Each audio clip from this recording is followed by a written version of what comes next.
नमस्कार दोस्तों, स्वागत है आपका स्टडी फॉर सिविल सर्विसेज में। यदि स्टडी फॉर सिविल सर्विसेज के छात्र हैं तो ये वाला टेलीग्राम जरूर ज्वाइन करके रखिए। यूट्यूब चैनल में हमारे साथ है तो भी ये वाला टेलीग्राम ज्वाइन करना बहुत ज्यादा जरूरी है। सारे नोटिफिकेशन, सारे अपडेट, सारे मोस्ट इंपोर्टेंट पिक्स, सारा रिवीजन सब कुछ यहाँ पे बताया जाता है। तो इन्वायरमेंट के रिवीजन को कंटिन्यू करते हैं। इससे पहले 2 वीडियोस उम्मीद है कि आपने देख लिए होंगे और ये इस सीरीज का तीसरा पार्ट है। तीसरे पार्ट में शुरुआत होती है प्रमुख स्थलीय बायोमों की विशेषताओं से। स्थलीय बायोम, ये जो बायोम है ये कैसे हैं? स्थल पर पाए जाने वाले हैं, इसीलिए लिखा हुआ है characteristics of major terrestrial biomes. अब यहाँ नीचे जो टेबल आप देख रहे हैं इसमें एक तरफ बायोम्स के नाम दिए हैं, उन्हें जिन नामों से हम रिप्रेजेंट करते हैं। उसके बाद वेजिटेशंस दी हुई हैं, वहाँ पे किस प्रकार की वनस्पतियाँ पाई जाती हैं अथवा नहीं पाई जाती हैं, वो भी एक बात है। उसके साथ साथ भौगोलिक विशेषताएं दी हैं, अर्थात जियोग्राफिकल कैरेक्टरिस्टिक्स, ये लास्ट में। इस प्रकार से ये पूरी सारणी है और यहाँ टुंड्रा से स्टार्ट होता है। तो शुरू करते हैं। देखिए, टुंड्रा बायोम जो है यहाँ वनस्पतियाँ बहुत रेयर होती हैं, यानी बहुत कम मात्रा में पाई जाती हैं। और कैसी पाई जाती हैं? तो पहली चीज़ तो ये है कि ये ट्री लेस होता है, यानी वृक्ष नहीं पाए जाते, जो पेड़ होते हैं वो यहाँ पे नहीं मिलते। तो फिर पाया क्या जाता है? यहाँ दिया हुआ है कि मेनली मॉस एंड लाइकेन्स, ये जो है यहाँ पर मुख्य रूप से पाए जाते हैं। जो मुख्य यहाँ पे पाई जाने वाली चीज़ें हैं वो मॉस और लाइकेन है। और कुछ स्थानों पर कुछ घासें भी मिल जाती हैं और छोटी छोटी झाड़ियाँ जो होती हैं, कटीली झाड़ियाँ या नहीं के बराबर होती हैं, वो भी पाई जाती हैं। तो ग्रास और श्रब्स भी यहाँ पाए जाते हैं, लेकिन वो रेयर होते हैं। मुख्य रूप से यहाँ मॉस और लाइकेन होते हैं। अब ऐसा क्या इस जलवायु में है या इस पूरे बायोम में है कि यहाँ कुछ पैदा ही नहीं होता? तो समस्या ये होती है कि मिट्टी चाहिए होती है ना वनस्पति को उगने के लिए। किसी भी पौधे को आप रोपते हैं तो जमीन में रोपते हैं, मिट्टी में। यहाँ मिट्टी बहुत नीचे होती है, मिट्टी की जो परत होती है वो एकदम नीचे होती है और ऊपर से बर्फ की एक मोटी चादर होती है। ये शीत मरुस्थल होता है। यहाँ शुष्कता बहुत ज़्यादा होती है, ह्यूमिडिटी का अभाव होता है, वर्षा का अभाव होता है, इसलिए मरुस्थल है। मरुस्थल डिसाइड करने के लिए वर्षा की मात्रा ही देखी जाती है, तापमान नहीं देखा जाता। और ठंडी यहाँ बहुत ज़्यादा होती है, 0 से कई डिग्री नीचे तापमान अक्सर रहा करता है। तो एक मोटी चादर बर्फ की ऊपर से ढकी हुई है, तो बर्फ में तो कुछ जमेगा नहीं, ये सीधी बात है। और इसीलिए यहाँ वेजिटेशन का अभाव होता है। वही दिया हुआ है कि वर्ष में 2 ऋतुएं, हिमाच्छादित मरुभूमि और शीत ऋतु जो है वो बहुत ज़्यादा शीतल होती है, हिमयुक्त होती है। वैसे ही तापमान कम रहता है, तो जब ठंडी का मौसम आएगा तो तापमान कितना नीचे चला जाएगा, आप समझ रहे हैं। इसके बाद ये कहा गया कि ग्रीष्म ऋतु में बर्फ पिघलती है। जब गर्मी का मौसम आता है तो टेम्परेचर बढ़ता है। यहाँ ऐसा नहीं है कि उस समय भी बर्फ गिरती रहती है, लेकिन जब ग्रीष्म ऋतु आती है, तापमान थोड़ा सा बढ़ता है, तो बर्फ में पिघलने का प्रोसेस स्टार्ट होता है। बाढ़ की स्थिति आ जाती है। जो बर्फ की चादर थी वो पिघल रही है, तो एक बाढ़ वाली जो कंडीशन है वो दिखाई देगी। जैसे आपने देखा कि एक ग्लेशियर के फटने से उत्तराखंड में किस तरह की तबाही दिखाई दी, तो वही वाली कंडीशन है। वैसी तबाही नहीं, लेकिन एक प्राकृतिक प्रक्रिया। और भूमि के नीचे 3 मीटर की गहराई तक स्थायी हिम जमा रहता है। स्थायी हिम जमा रहता है मतलब वो परमानेंट होता है, वो हिलता डुलता नहीं है। तो आप समझ लीजिए कि 3 मीटर गहराई तक नीचे जाने तक बर्फीली परत ढकी हुई है। उसके बाद तब जाकर मिट्टी है, तो यहाँ कुछ भी पैदा नहीं हो पाएगा। ये स्थितियाँ हैं। औसत तापमान यहाँ पे आप देख रहे हैं ये 10 डिग्री सेल्सियस होता है, ऐसा दिया हुआ है। तो ये जो तापमान आप देख रहे हैं 10 डिग्री सेल्सियस, ये गर्मी के मौसम का तापमान है। मतलब गर्मियों में इतना पहुंच पाता है, नहीं तो आमतौर पे जो ठंडी या कम तापमान वाला मौसम होता है उसमें इतना टेम्परेचर भी नहीं होता। और वर्षा कैसी है? तो आप देख लीजिए कि जो 25 सेंटीमीटर पूरे साल भर की औसत वर्षा है वो यहाँ पर रिकॉर्ड की जाती है। वर्षा की मात्रा काफ़ी कम होती है। और हिमपात की अगर बात की जाए तो वो 10 से 20 सेंटीमीटर प्रतिवर्ष के हिसाब से होता है। ये एक नॉर्मल कंडीशन दी हुई है। अब इसमें फेरबदल हो सकता है, क्योंकि नेचर को कोई मीज़र नहीं कर सकता, उसके अमाउंट को कोई नाप नहीं सकता। वो कब ज़्यादा मात्रा में दे देगी या कब ज़्यादा मात्रा में हिमपात हो जाएगा या गर्मी पड़ जाएगी, ये कोई नहीं जानता। अब वही चीज़ नीचे इंग्लिश में दी हुई है, उसे देख लेते हैं। तो देखिए, यहाँ कहा गया है कि 2 season in a year, snow covered desert. मतलब ये जो मरुस्थल है, डेजर्ट है, ये कैसा होता है? स्नो कवर्ड होता है। जैसे कि आप बालू वाले मरुस्थल को देखते हैं तो वैसे ही यहाँ बर्फ ढकी रहती है। और विंटर्स आर वेरी कोल्ड, जो विंटर का सीजन होता है वो बहुत कोल्ड होता है, आइसी होता है, बर्फ से पूरा भरा हुआ होता है। और समर सीजन जो होता है उसमें स्नो मेल्ट होती है, तो फ्लड वाली कंडीशन यहाँ पे अकर होती है, यानी पाई जाती है। और परमानेंट स्नो जो है ये एक्यूमुलेट करती है। और डेप्थ कितनी है? तो 3 मीटर की गहराई तक ये पूरी पाई जाती है। वही दिया हुआ है कि permanent snow accumulates up to a depth of 3 metre under the ground. इतनी ज़्यादा गहराई तक बर्फ ही होती है, तो मिट्टी कहाँ से पाई जाएगी? लोकेशन अगर देखी जाए तो फॉर नॉर्थ, लोकेशन अच्छा हमने यहाँ पर नहीं देखी थी। अवस्थिति जो है ये पाए कहाँ पर जाते हैं? इनकी जो लोकेशन है वो for north and for south towards the polar glaciers. मतलब जो ध्रुवीय क्षेत्र हैं या ध्रुवीय हिमपेटियां हैं, वहाँ पे ये सुदूर उत्तर और सुदूर दक्षिण में पाए जाते हैं। अर्थात उच्च अक्षांशीय क्षेत्र जो होते हैं ध्रुव के आसपास के, वहाँ पर इनकी अवस्थिति होती है। ये हमने देखा। और उसके बाद नीचे एवरेज टेम्परेचर, रेनफॉल और स्नोफॉल दिया हुआ है, वही चीज़ है। तो एवरेज टेम्परेचर आप इसमें देख ही रहे हैं 10 डिग्री सेल्सियस, वो भी गर्मी के मौसम का। उसके बाद रेनफॉल को अगर देखा जाए तो 25 सेंटीमीटर पर ईयर के हिसाब से, और स्नोफॉल को अगर देखा जाए तो 10 से 20 सेंटीमीटर पर ईयर के हिसाब से ये होता है। इतना हमने टुंड्रा को कवर किया। अब उसके बाद टैगा या बोरियल को देख लीजिए, दोनों ही नाम उसी के हैं, इसमें कंफ्यूज होने की आवश्यकता नहीं है। यहाँ पर कुछ वृक्ष पाए जाते हैं, गनीमत यहाँ पर दिखाई देती है। तो वृक्ष जो है वो 5 से 10 मीटर ऊंचे होते हैं। बोरियल वन यहाँ पर पाए जाते हैं। शंक्वाकार वृक्ष होते हैं, शंकु के आकार के, इस प्रकार के। और पाइन मतलब वृक्षों की वेराइटी दी हुई है, तो पाइन है, इसके अलावा स्प्रूस है। दलदली पौधे जो होते हैं, जो कि दलदल में पैदा होते हैं, उस प्रकार की वनस्पतियां यहाँ पे पैदा होती हैं। फर्न और मॉस यहाँ भी पाए जाते हैं। जो फर्न और मॉस है वो यहाँ भी उगता है, ये हमने देखा। और नीचे वही चीज़ इंग्लिश में दी हुई है, तो उसे देख लीजिए। यहाँ कहा गया है कि ट्रीज 5 to 10 मीटर टाल, बोरियल फॉरेस्ट, इसके अलावा कॉनिफेरस ट्री जैसे कि पाइन है, स्प्रूस है, स्वैम्प प्लांट्स है, फर्न और मॉस, ये सब यहाँ पर मिलते हैं। ये दलदल में ही पैदा होते हैं। यहाँ की ज़मीन कैसी होती है, जहाँ पे ये पाए जाते हैं, दलदल होता है, दलदल में ही पैदा होते हैं। इनकी आयु बहुत सीमित होती है, लेकिन इनका विकास बहुत तेज़ी से होता है, डेवलप बहुत तेज़ी से होते हैं और अंत में सड़कर उसी दलदल में नष्ट हो जाते हैं। इनकी लकड़ी किसी काम की नहीं होती। अब यहाँ जो इसकी विशेषता है, ज्योग्राफिकल कैरेक्टरिस्टिक्स, उसमें देख लीजिए, लंबी शीत ऋतुएं होती हैं। यहाँ भी जो ठंडी का मौसम होता है वो काफ़ी लंबे पीरियड का होता है। 2-3 महीनों की गर्मी पड़ती है, सिर्फ 2-3 महीने गर्मी का मौसम रहता है। अपने यहाँ क्या है, जो मैदानी इलाके हैं, भारत की जो जलवायु है उसमें मैदानी क्षेत्रों को अगर देखा जाए तो यहाँ गर्मी का मौसम ज़्यादा लंबा होता है। ठीक है, तो यहाँ जो गर्मी की ऋतु है बहुत छोटी है, और जो आर्द्र महीने हैं उसमें भारी वर्षा और हिमपात होता है। तो वनस्पतियों के लिए अनुकूल दशा है ही नहीं। एक तो वातावरण जो है वो उसमें तापमान की कमी है, और दूसरी चीज़ ये है कि गर्मी बहुत सीमित मात्रा में पड़ रही है, ठंडी ज़्यादा पड़ रही है। तो जब ठंडी ज़्यादा पड़ेगी तो वनस्पतियों का विकास भी अवरुद्ध हो जाएगा। तो शंक्वाकार वन यहाँ पर पैदा होते हैं। अवस्थिति अगर देखी जाए तो सुदूर उत्तरी और सुदूर दक्षिणी अक्षांश, मतलब ध्रुवों से थोड़ा नीचे। यहाँ पे ध्रुवों वाली जो एक्सट्रीम कंडीशन है वैसी नहीं होती है, लेकिन उनसे थोड़ी सी कम परिस्थितियाँ यहाँ पर पाई जाती हैं। वही चीज़ यहाँ इंग्लिश में दिया हुआ है कि लॉन्ग विंटर्स होते हैं, 2 से 3 महीने की यहाँ पे समर सीजन होती है। हैवी रेनफॉल और स्नो का जो पूरा वातावरण है वो देखा जाता है। और ह्यूमिड मंथ जो होते हैं उनमें इसी प्रकार की कंडीशन होती है कि स्नोफॉल होता है, और जो टेम्परेचर है वो तब भी बहुत ज़्यादा ऊंचा नहीं जाता। इसके बाद जो नीचे लोकेशन आप देख रहे हैं उसमें कहा गया है कि for north and far south, जो लैटिट्यूड है उसके हिसाब से, मतलब दूर सुदूर, यहाँ पे उत्तर और सुदूर दक्षिण की बात हो रही है। असल में हमारी जो पृथ्वी है उसमें बीच में एक इमेजिनरी लाइन ड्रॉ की जाती है जिसको कि हम इक्वेटर कहते हैं। तो इक्वेटर के आसपास टेम्परेचर की अधिकता होती है, क्योंकि यहाँ सूर्य का सर्वाधिक तापमान पूरे साल भर प्राप्त होता है, ये आप जानते ही हैं। तो यहाँ तक तो गनीमत होती है, लेकिन जैसे जैसे हम ऊपर वाले अक्षांशों की ओर बढ़ने लगते हैं, जो ऊपर वाले यहाँ पे अक्षांशीय क्षेत्र है, यहाँ पे 90 अंश पूरा हो जाता है और नीचे 90 अंश पूरा हो जाता है, और यहाँ पे 0 डिग्री हम मान कर चलते हैं। तो 0 से हम 90 की ओर बढ़ेंगे तो मान तो बढ़ेगा, लेकिन यहाँ ठंडी का वातावरण बढ़ता जाता है, क्योंकि जैसे जैसे हम ध्रुवों की ओर मूव करते हैं वैसे वैसे सूर्य का प्रकाश यहाँ तिरछा पड़ता है और संपूर्ण मात्रा में यहाँ तापमान पहुँच नहीं पाता। तो तापमान की कमी की वजह से यहाँ पूरे साल भर बर्फ जमी रहती है। तो वही परिस्थितियां यहाँ आप लगातार देख रहे हैं। टैगा और टुंड्रा को हमने कवर किया। उसके बाद शीतोष्ण पर्ण को देख लीजिए। ये जो टेम्परेट फॉलिएज है इनके बारे में कहा गया है। वनस्पतियों का यहाँ पर जटिल स्तर पाया जाता है। यहाँ जो वेजिटेशन है वो कैसी होती है, जटिल स्तर की होती है। पर्णपाती वृक्ष पाए जाते हैं जो कि परिस्थिति के हिसाब से अपनी पत्तियों को झाड़ देते हैं। झाड़ने का मतलब क्या है, गिरा देते हैं। जब इनकी परिस्थितियां खराब होती है, यानी मौसम की अनुकूल दशा नहीं पाई जाती है, तो ये अपनी जीवन रक्षा के लिए और अपने खाने पानी को सहेजने के लिए अपनी पत्तियों को नष्ट कर देते हैं, अर्थात नीचे गिरा देते हैं। फिर मौसम ठीक होता है तो पत्तियां वापस आ जाती हैं। वही चीज़ है, यहाँ कहा गया है कि complex layer of vegetation deciduous tree drop there leaves. अब यहाँ जो ऋतुएं हैं वो कैसी हैं, तो 4 ऋतुएं पाई जाती हैं और वर्षा की मात्रा यहाँ थोड़ी ठीक ठाक दिखाई दे रही है। ये 80 से लेकर 140 सेंटीमीटर पर ईयर के हिसाब से होती है, लेकिन ये भी सीजनल होती है, रोज नहीं होती है। तो जब सीजनल होती है तो वर्षा के मौसम में नमी पर्याप्त मात्रा में होती है, तो उस समय पत्तियां इनके पास भरपूर होती हैं।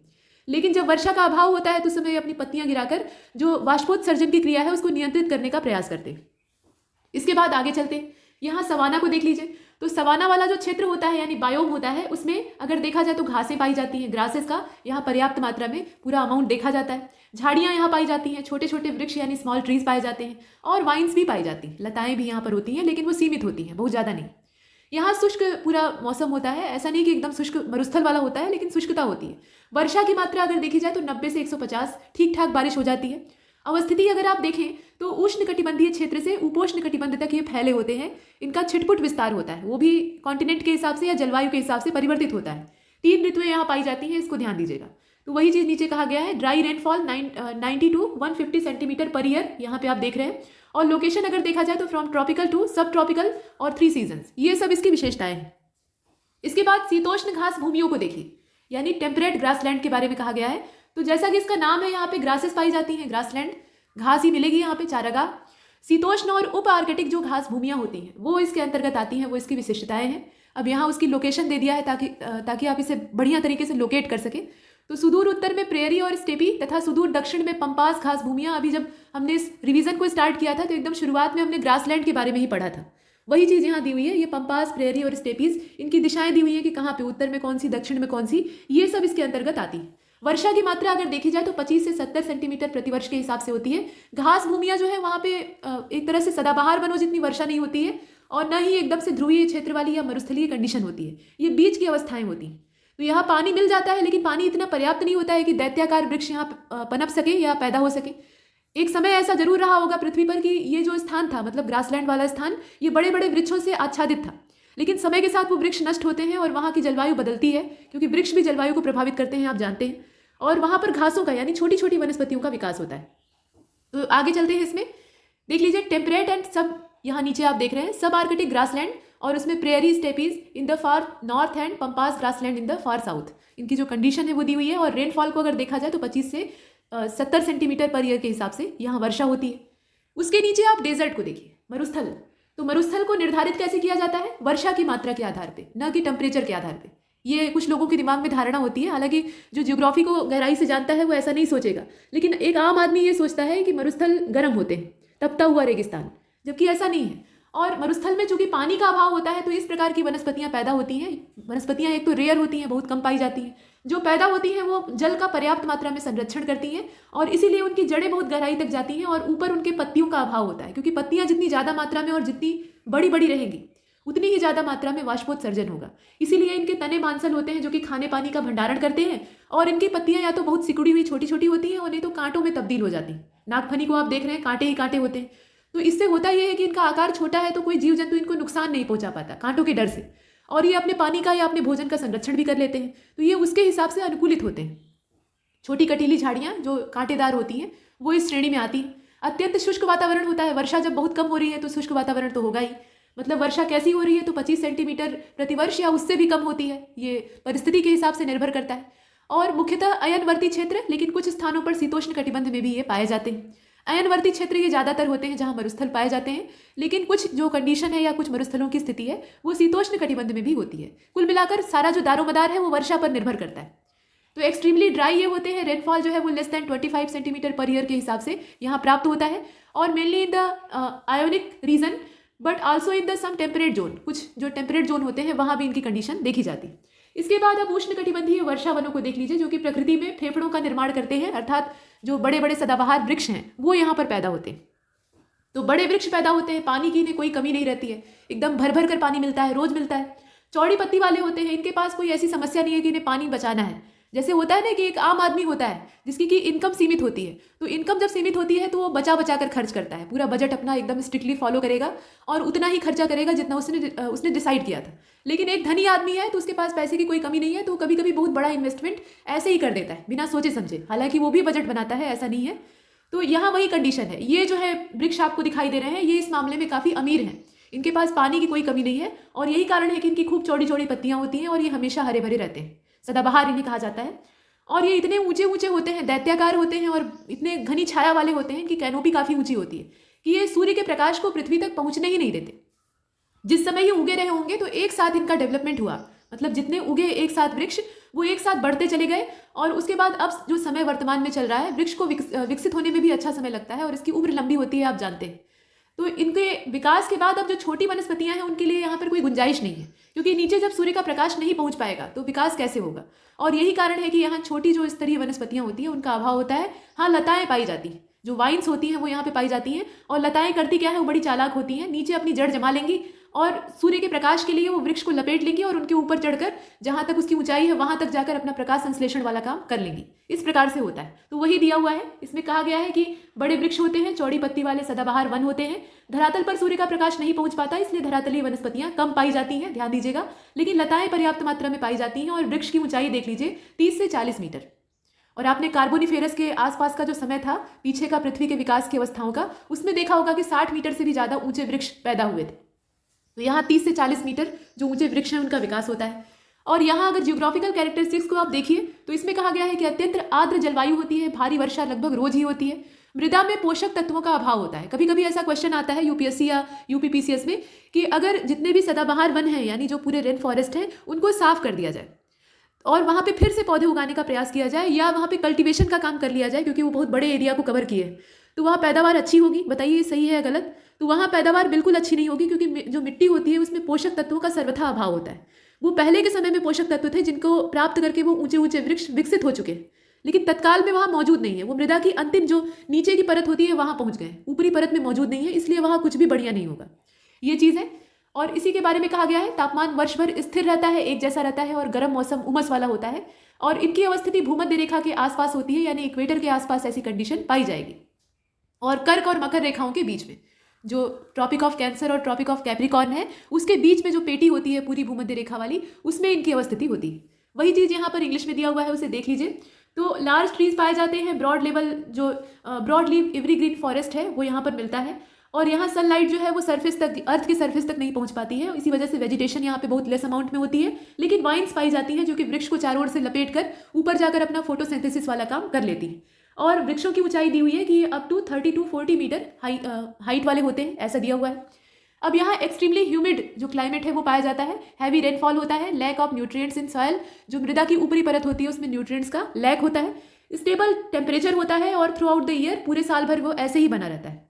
लोकेशन अगर देखी जाए तो इक्वेटोरियल जो पूरा रीजन है, मतलब ट्रॉपिक ऑफ कैंसर और ट्रॉपिक ऑफ कैप्रिकॉर्न, उनके बीच की जो बेल्ट है उसमें पूरा ऐसा क्षेत्र पाया जाता है। ये हमने देखा। इसके बाद अब आगे चलते हैं। यहाँ तक हमने जो बायोम थे, जो कि स्थलीय बायोम थे, उन्हें कवर किया है। अब यहाँ पर भारत के 50 टाइगर रिजर्व है। यहाँ सीक्वेंस कुछ भी नहीं है, आपने पीछे अभी वन्यजीव अभ्यारण्य बायोस्फीयर रिजर्व के बारे में देखा है। अब यहाँ पर टाइगर रिजर्व को आप देखने वाले, तो सीक्वेंस के हिसाब से ये नहीं है, फैक्ट बस आपको मिल जाए एक स्थान पे, ये प्रयास किया जा रहा है। तो यहाँ जो टेबल बनी है इसे ध्यान से देखिएगा, राज्य दिए हुए हैं, ये आप देख रहे हैं, और यहाँ पे टाइगर रिजर्व का नाम दिया है, यहाँ वर्ष दिया है और यहाँ पर क्षेत्रफल दिया है। इतनी चीज़ें आवश्यक है और यहीं से प्रश्न बनते हैं। तो पहले असम राज्य को देखते हैं। असम राज्य में यहाँ आप देख रहे हैं काजीरंगा है, काजीरंगा नेशनल पार्क भी है। ये एक सींग वाले गैंडों के संरक्षण के लिए काफ़ी प्रसिद्ध है, उनका स्थायी वो हैबिटेट है। इसके अलावा मानस, नामेरी और ओरंग।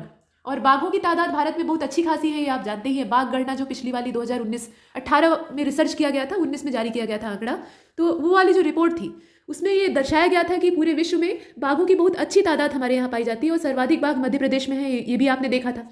तो ये चीज़ दी हुई है। फिलहाल असम को देख लेते हैं, तो शुरू करते हैं। लेकिन उससे पहले एक करेक्शन यहाँ कर लीजिएगा जो कि गलत लिखा हुआ है। अब भारत में 50 टाइगर रिजर्व नहीं है बल्कि 51 टाइगर रिजर्व है, और 51वां जो है वो आप देखेंगे आगे, ये तमिलनाडु राज्य में नया बना है 51वां, और ये है मेघामलाई श्रीविल्लीपुथुर टाइगर रिजर्व जो कि 51वें के तौर पे देखा जा रहा है। तो यहाँ 51 बना लीजिएगा और आगे चलते हैं। देखिए असम राज्य में हमने काजीरंगा को देखा, इसके बाद मानस है, नामेरी है, ओरंग है। तो काजीरंगा का अगर वर्ष आप देखें, यहाँ पर वर्ष देखिए और क्षेत्रफल देखिए, इन्हीं से प्रश्न बनते हैं। काजीरंगा में 2006 इसका वर्ष है, मतलब टाइगर रिजर्व बनाए जाने का वर्ष दिया हुआ है। क्षेत्रफल अगर यहाँ देखा जाए तो 1173.58 ये किलोमीटर में क्षेत्रफल दिया हुआ है, तो स्क्वायर किलोमीटर असल में ये है इस हिसाब से।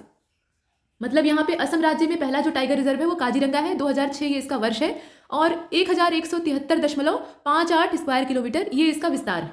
इसके बाद मानस को देखिए, तो मानस जो टाइगर रिजर्व है ये इसका समय है 1973-74 का, और 3150.92 स्क्वायर किलोमीटर के विस्तार में ये फैला हुआ है। इसके बाद नामेरी है, तो नामेरी का जो समय है वो 1999 2000 वाला जो पूरा ईयर का समय है वो इसमें हम देख रहे हैं, और 344 स्क्वायर किलोमीटर में इसका विस्तार है। ओरंग को अगर आप देखें तो 2016 में ये स्थापित हुआ था, और 492.46 स्क्वायर किलोमीटर, मतलब बहुत छोटा सा इसका विस्तार है, जैसा कि आपने यहाँ पर देखा। तो असम राज्य के जितने भी टाइगर रिजर्व थे वो यहाँ पर कवर हो जाते हैं। अब इसके बाद अरुणाचल को देखते हैं। तो अरुणाचल में यहाँ 3 आपको टाइगर रिजर्व दिखाई दे रहे हैं। पहला आपका नामदफा है, उसके बाद पाकुई है, और उसके बाद कमलांग है। तो नामदफा टाइगर रिजर्व ये 1982-83 का है, और 2052.82 स्क्वायर किलोमीटर ये इसका पूरा क्षेत्रफलीय विस्तार है। पाकुई टाइगर रिजर्व की अगर बात की जाए तो 1999-2000 ये समय है इसका, और 1198.45 स्क्वायर किलोमीटर ये इसका टोटल विस्तार है। कमलांग को अगर देखिए तो ये 2016 का है, और 783 स्क्वायर किलोमीटर ये इसका टोटल विस्तार है, ये आपने देखा। तो कमलांग इन सभी में सबसे छोटा है अरुणाचल प्रदेश के मामले में। इसके बाद अब आंध्र प्रदेश में चलते हैं। तो आंध्र प्रदेश में आप देख रहे हैं नागार्जुन सागर श्रीशैलम, ये आपका टाइगर रिजर्व है। पीछे आपने इसे नेशनल पार्क और अन्य श्रेणियों में भी देखा है। अब यहाँ देखिए 1982-83 ये इसका समय है, और इसका जो क्षेत्रफल है थोड़ा ठीक ठाक है, 3296.31 स्क्वायर किलोमीटर। इसके बाद अब तेलंगाना राज्य को देख लीजिए। आंध्र और तेलंगाना पहले एक में थे, अभी अलग हो गए हैं, तो तेलंगाना में 2 आपको दिखाई दे रहे हैं। यहाँ आप देख लीजिए अमराबाद है। अमराबाद जो है इसका समय 1983 ये दिया हुआ है।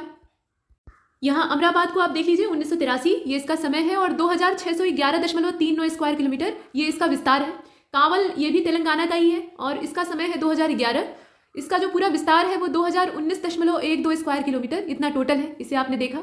इसके बाद अब बिहार की ओर चलते हैं। तो तेलंगाना में टोटल कितने हुए? 2 हुए, और ये वाला जो है ये वाइल्ड लाइफ सेंचुरी के तौर पे भी देखा जाता है। इसके बाद अब बिहार में देखिए तो वाल्मीकि है, और वाल्मीकि का जो समय है वो 1989-90 का है, यहाँ आप देख पा रहे हैं। और इसका क्षेत्रफल कुछ खास नहीं है, 899.38 स्क्वायर किलोमीटर में ये विस्तृत है। इसके बाद अब छत्तीसगढ़ राज्य में चलते हैं। तो छत्तीसगढ़ राज्य में पहला आपका इंद्रावती है, उसके बाद अचान कमार है और उदंती सीता नदी है। इंद्रावती का जो समय है वो 1982-83 का है, और इसका क्षेत्रफल 2799.07 स्क्वायर किलोमीटर है। और अचान कमार को अगर देखा जाए तो 2009 ये इसका वर्ष है, और क्षेत्रफल की अगर बात इसमें की जाए तो 914.017 स्क्वायर किलोमीटर ये इसका विस्तार है। उदंती सीता नदी को देख लीजिए तो 2008-9 ये इसका समय है, और 1842.52 स्क्वायर किलोमीटर ये इसका विस्तार है।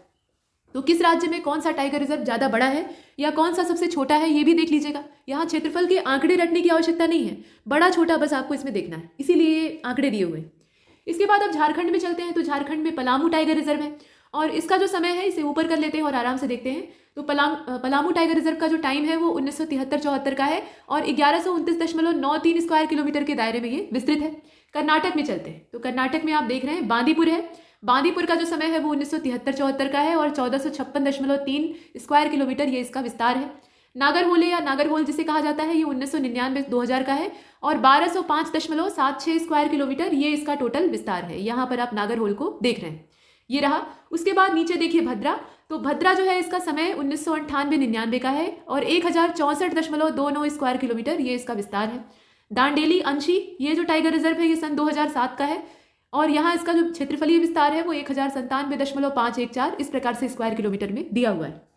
इसके बाद अंत में बिलीगिरी रंगा है, इसको बिलीगिरी रंगा कहा जाता है, रंगनाथ इसका पूरा नाम है, इसे आप देख रहे हैं। तो 2011 इसकी स्थापना का वर्ष है, और इसका जो क्षेत्रफल है कुछ खास नहीं है, 574.82 स्क्वायर किलोमीटर इतने दायरे में ये फैला हुआ है। यहाँ तक हमने कर्नाटक के जितने भी टाइगर रिजर्व थे उनको देखा। इसके बाद अब केरल राज्य में चलते हैं। तो यहाँ पे आप देख रहे हैं केरल राज्य में पहला पेरियार है और दूसरा परम्बिकुलम है। ये 2 टाइगर रिजर्व आपको यहाँ पे दिखाई दे रहे हैं। पेरियार का जो समय है वो 1978-79 का है, 925 स्क्वायर किलोमीटर ये इसका पूरा टोटल विस्तार है। परम्बिकुलम की अगर बात की जाए तो सन 2007 ये इसका टाइम है, और 643.662 ये जो विस्तार है ये परम्बिकुलम टाइगर रिजर्व का है। ये दोनों केरल राज्य में है, और इससे पहले आपने कर्नाटक को देखा। अब चलते हैं मध्य प्रदेश की ओर। मध्य प्रदेश को टाइगर स्टेट कहा जाता है, सर्वाधिक संख्या में पूरे देश में बाघ यहीं पर पाए जाते हैं। मध्य प्रदेश में अगर देखा जाए तो बांधवगढ़ ये सबसे समृद्ध है टाइगरों के मामले में। 1999-94 ये प्रोजेक्ट टाइगर के हिस्से में आता है, मतलब उस समय ये शामिल होता है, और 1598.1 स्क्वायर किलोमीटर ये इसका टोटल विस्तार है। इसके बाद सतपुड़ा टाइगर रिजर्व को देखिए, 1999 सन 2000 ये 2133.30 स्क्वायर किलोमीटर के विस्तार में फैला हुआ है।